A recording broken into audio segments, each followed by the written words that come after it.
Добрый день, с вами Астrom Daily и я, Алиса Гриловская. Индекс UX вчера к закрытию прибавил 0,26%, проигнорировав снижение на европейских площадках. Объем торгов акциями составил 128,5 миллионов гривен. К окончанию торгов большинство бумаг индексной корзины украинской биржи показали рост стоимости. Наиболее подорожали акции банковского сектора, которым возрос интерес после значительного падения на прошлой неделе. К закрытию бумаги банка Аваль и Укрсоцбанка подорожали на 3,43% и 2,65% соответственно. Просели бумаги Стахановского вагоностроительного завода и Мотор Сич. С комментарием на сегодня наш эксперт Павел Ильяшенко.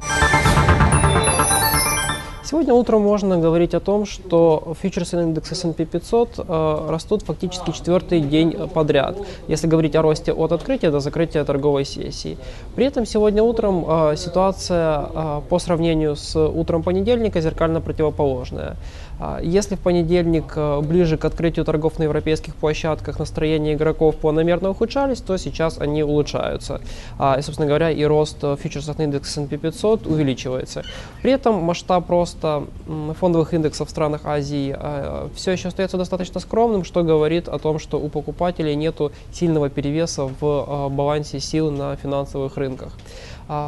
Можно отметить, что ситуация в Греции остается достаточно нестабильной, однако это состояние нестабильности продолжается достаточно давно и особым образом не отличается от ситуации на прошлой, позапрошлой и так далее неделях.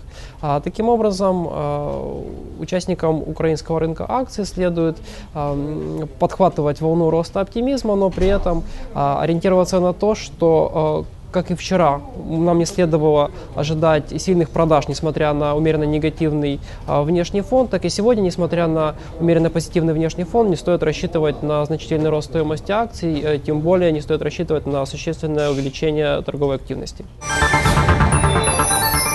На европейском рынке в понедельник торги на ряде площадок начались с задержкой на час из-за сбоя компьютеров. Затем участники торгов начали распродажи на фоне того, что европейские политики опять отложили выделение Греции очередного пакета помощи до середины июля.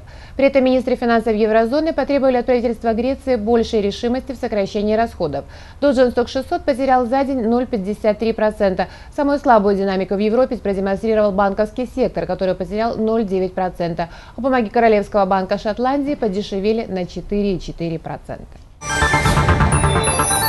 К открытию торгов в США из Европы начали поступать обнадеживающие новости. Евросоюз делает все возможное, чтобы не допустить дефолта Греции, ведь такой шаг имел бы масштабные последствия для мировой финансовой системы. Таким образом, американские индексы смогли после открытия закрепиться в зеленой зоне и прибавили 0,5–0,6% к закрытию. Таким образом, рост рынка в США продолжается третью сессию подряд. Caterpillar, акции которого выросли на 2,3%, а также бумаги DuPont и Microsoft сыграли главную роль в росте индекса Dow Jones. В то же время отмечено продолжение снижения индекса товарных рынков, вслед за тем, как подешевели пшеница, кофе и энергоносители.